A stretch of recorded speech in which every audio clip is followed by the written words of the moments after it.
Is this the tactic that outfishes everything else at your local venue?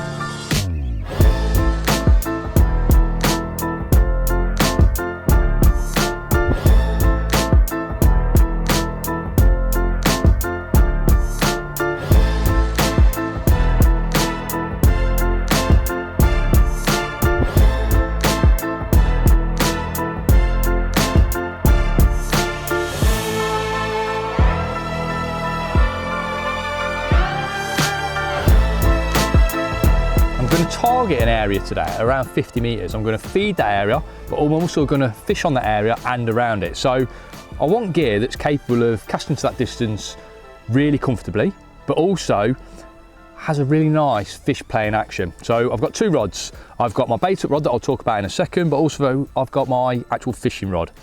The fishing rod today is part of the helical range from Free Spirit. It is the commercial feeder 11 footer, a really nice sort of through action rod, but it's got power in it. I can cast that bag out with a 2 ounce lead, quite a heavy lead, plus I can play fish really confidently. We're hopefully going to be catching today fish in excess of double figures, and we want to make sure that the gear is up to the job. So on the reel I've got 023, that's Suffolk's Advance. I've got a shock leader of 10-pound line. I always like to use a long shock leader when I'm targeting big fish. That's a shock leader of 30 feet, so I just go 5 big arm spans of shock leader to make sure it goes up and down the rod. Then at the business end we've got our inline elasticated lead arrangement. So I like to use elastic. I like to have this rig that I can fish with a really nice slack quiver tip, but I know the lead's going to give me that bolt effect. 2 ounce is a heavy lead, but you need that lead to boss the cast. The bag is going to add extra weight, and that bag is going to cast awfully if you use too light a lead. So 2 ounce is the way to go. That's sort of the minimum that you'd want to use really. And you'll probably notice that I've changed the elastic in the stem. I've gone for a heavier elastic. This is actually a Preston 17 hollow, which is quite a strong elastic. Once again, when I'm hooking the PVA bag onto the hook length, there's pressure on that elastic when I cast out. If I was to use a soft elastic, obviously the weight of that PVA bag would stretch that elastic and the cast would be awkward. But by using a slightly stiffer elastic, I feel that I can get slightly bigger distances because the elastic sort of cushions the bag a lot better when I'm casting. I've got on the end a little clip arrangement. So it's just a link off a snap swivel, and to that I could attach my hook length. I'll be changing hook lengths quite a lot today because of the way I like to attach my PVA bags. I need to be able to take my hook length off each cast and attach it to the rig each cast. Hook length wise, I've got 8 inches, that's 0.20, nice strong line. I've got a size 12 hook, and I've got a little bayonet in a loop. I like to keep that bayonet quite close to the hook, but it needs to be in a loop so there's freedom there and movement. And onto that bayonet I'm going to put my hook bait, which is going to be a pellet coloured bait. I like to use a wash star from Dynamite. It mimics what I'm casting out, and I think when a carp comes in, he just wants to hoover up that pile of pellets, that pile of bait, and he's going to take my pellet hook bait in as a byproduct of that. That is the plan anyway. Let me talk about how I'm actually going to feed some bait into the swim, because we're going to use that setup to be catching our fish and to be casting around our baited area, but we need to bait the area, and for that we need a little bit of a specialist setup. So on a lot of big venues now, big open water venues, this style of setup is really commonplace. You walk around any big competition, you'll see anglers with their fishing rods, but also their baiting up rods. So it's just very similar to if you were pole fishing. You wouldn't dream of going pole fishing without a designated cupping kit for putting in large amounts of bait. You might have your pole mounted pots, your little kinder pots that will feed a small amounts of bait, but you need that designated cupping kit that you can feed large amounts of bait over the top of your swim. This is a helical bait up rod. It's 11 foot in length, so it's the same length as my fishing rod. It is a very powerful bit of kit. I can cast big bait up feeders a long way with this without worrying about the kit letting me down. I've got my reel, this is just an old reel that I've got, but it needs to be a big reel, like a mini big pit style reel. I've loaded that with some 015 braid. Braid is brilliant for baiting up because it means everything's direct. When I whack it out there, it casts nicer, but also as soon as it hits the surface, if I want bait to come out on the surface, I'm direct and I can whip the rod back and I can empty the feeder really well. So to the end of this setup, I've just got a nice big clip link, and onto that I can put my bait up feeder. Today I should be using this style of bait up feeder because of the baits that I'm going to feed, but there's loads of different styles available. So you can get rocket style big feeders, big feeders that we would maybe chuck in an international competition, or if we were fishing with large amounts of bait. But essentially it's just a way of feeding a large amount of bait. Quite often, if we're fishing method or PVA bag tactics, or even just straight lead tactics, you still need to feed some bait. The small pile of bait around your method feeder or PVA bag, it's not quite enough bait to get fish in the area. We need to pull some fish in the area. So whether it's constantly feeding throughout the day, or whether it's putting in a bed of bait at the start of the session, I always feel a bait up rod is essential on any feeder or bomb fishing session on these big open waters.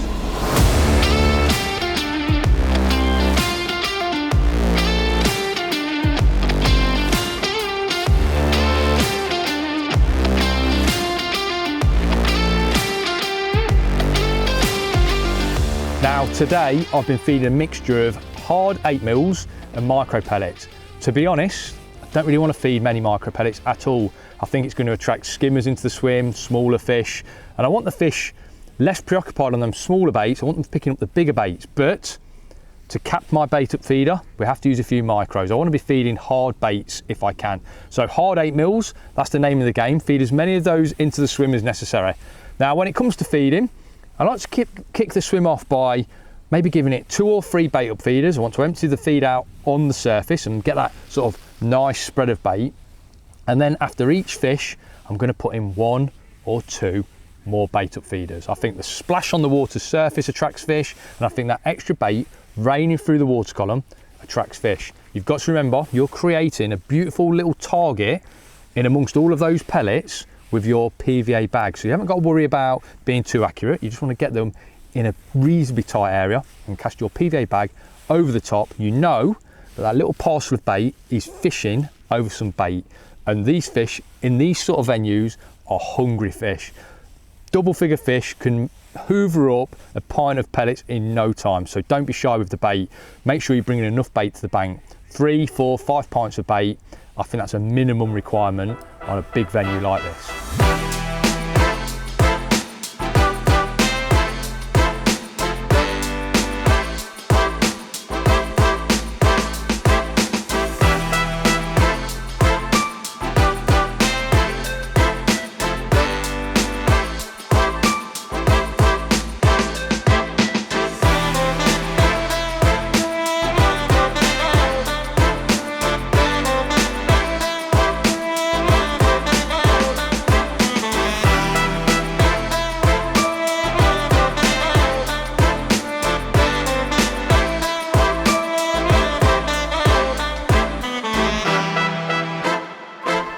While I'm waiting for a bite, I think it's really important to get everything ready for my next cast. So I want to make sure that I'm getting my little PVA bag and my rig ready for the next fish really. So there's 2 ways that I like to present my PVA bag, and there's 2 ways that I've messed around with when I've been, you know, sort of like tank testing them, chucking them in bait tubs and watching how the bag reacts underwater. First job is to put your little hook bait on. I like a pellet coloured washed style bait. I think it works really well because you're sort of matching the hatch. And obviously I've got my PVA bags tied up that I've lovingly prepared last night. And one of the simplest ways, and sometimes if you're fishing at short range and you're catching fast and you don't want to be messing around, is to just literally nick your bag on, give it a twist, and then pull your hook point through the bag a second time, just so you're getting 2 parts of the bag there. And that can be great, you know, and I've caught loads of fish doing that. But I feel for casting long distances, and also if I want the pellets to be a little bit tighter around my hook bait, I feel that by just hooking the bag on, sometimes the pellets spread a little bit. If I want the pellets really tight around my hook bait, threading the bag on is quite often the way. So it's just a case of taking a baiting needle, and this is why it's essential to have the facility to take your hook length off of your rig or attach it to your rig. So baiting needle, pull the hook length through, pull it right down to your hook, and there we are, you've got your PVA bag. Now, no matter how hard you cast, that is never coming off. And also the pellets are sort of, when they break down, they're around your hook, they're almost masking your hook, and your little hook bait will get taken really sort of like, as I say, a byproduct of the fish coming in and eating your loose feed. I think that's a fantastic way of creating a distance style setup, and really the ultimate setup. This is the time that you can, obviously with your little clip arrangement, once you've reeled in, you've maybe caught a fish and you need to cast out again, you just clip it on, that's ready to go. But I tell you what, one thing I like to do quite often, a bit of flavouring. This is a tiger nut flavouring from Dynamite. I've put some X's on the bottle because I like the idea of people wondering what it is, but trust me, it's tiger nut flavouring from Dynamite. And this is the time when you can just give your PVA bag a nice glug of flavour. PVA friendly flavour, by the way. It's not going to melt your PVA. Make sure it says that on the flavour. And that is ready to cast out and hopefully catch me a carp.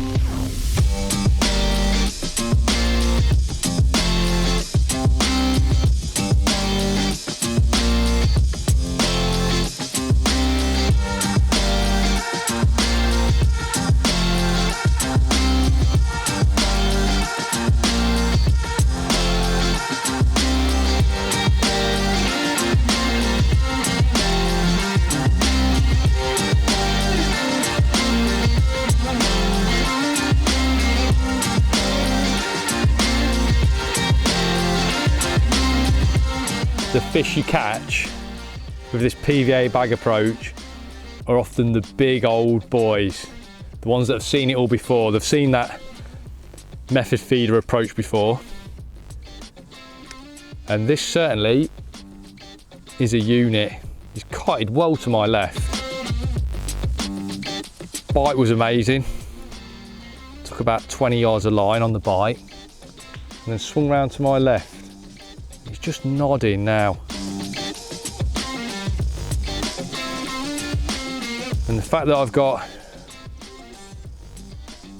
an elasticated stem on this lead, plus you can see, although there's power in this rod, this helical 11 footer has got loads of power, but at the same time it's got that forgiving action, which just means that you can be confident when you're playing your fish. You know, it's not bent right through to the butt, then you've got nothing to give the fish. It's still got some power down there, but it's a beautiful sort of through action. So the rod builds up power gradually.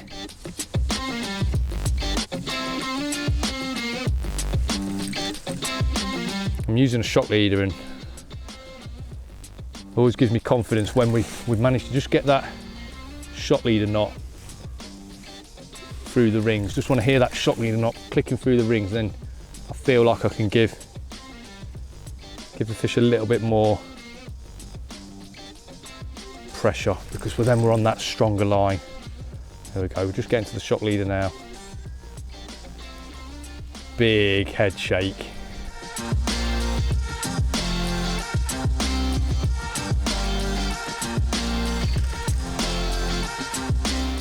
Really got to take my time. Obviously in the matches here at Barston you can catch some big weights, but I'll tell you what, if you catch 6 to 10 of these big fish in a match, you're not going to be far away from the money. So you don't need many bites, you just need to make sure that they all end up in the net.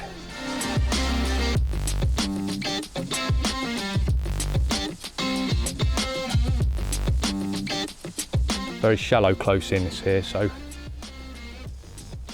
fish are always reluctant to come into that shallow water when you're playing them. Just see a big swell then. And now we've got 4 metre landing net pole today, which I'm hoping is just going to give us an extra chance at netting these fish. Because this fish, I think, is going to pop up a little bit further out than normal. If I can get him first time,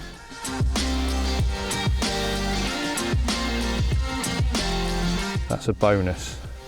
Last thing I want to be doing is keeping my rod above the fish for too long. I think that's when you can pull the hook out. Big landing net, very shallow close in, it's churning up the bottom close in where it's hitting the lake bed.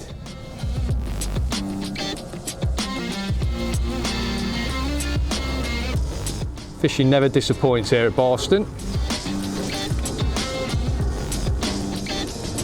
See if we can get him. Feel he's just about ready.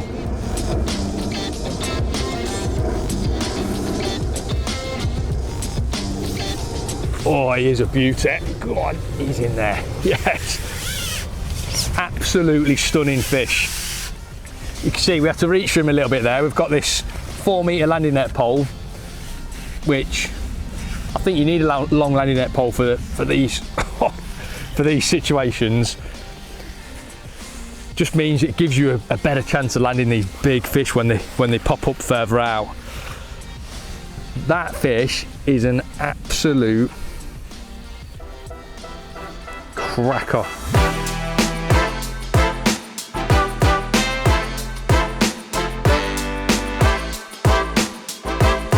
So folks, another classic Barston brute. The fish in here are getting bigger and bigger, and matches are getting won with more and more specimen style angling. That's a brilliant fish, you know. Caught on a PVA bag, using the helical range of gear from Free Spirit. A fantastic fish to end the session, and proof that the tactics we've used today work fantastically well.